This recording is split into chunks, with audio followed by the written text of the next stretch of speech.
And in New York, crowds took to the streets to protest U.S. and EU support for Israel. Demonstrators gathered outside the UN headquarters to demand an end to Western arms that prolong the ongoing genocide. Local journalist Caleb Maupin has more. 1 year ago, the United Nations General Assembly voted that Israel must withdraw from the occupied territories. So here we are, 1 year on the anniversary of that vote, and the protesters are saying they want action. They want an arms embargo to be imposed on Israel, and they want action to stop the genocide in Gaza. The protesters are highlighting the recent flotilla that attempted to deliver medical aid, and some big names are Roger Waters, the famed rock and roll musician, and Jill Stein, the presidential candidate. What they're doing is insane, criminally insane.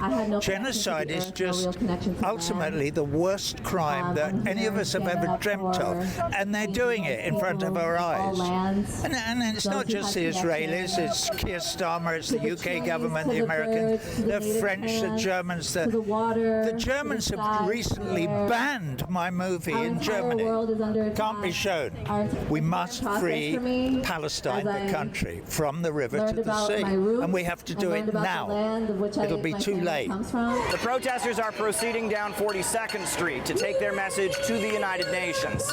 As a permanent member of the Security Council, the United States can veto any potential action to restrict Israel. And that seems to be what the protesters are focusing on in their outrage. The United States is protecting Israel at the Security Council. They want action on support of the Palestinians. Time to stop the genocide! Time to stop the genocide! I really think that the big problem is that the Security Council is allowing the U.S. to veto something that they're deeply invested in. They're covering 70% of the weaponry going there. If we stopped, America stopped tomorrow. If the president called them up and said, that's it, Israel stop, it would be over in 2 days.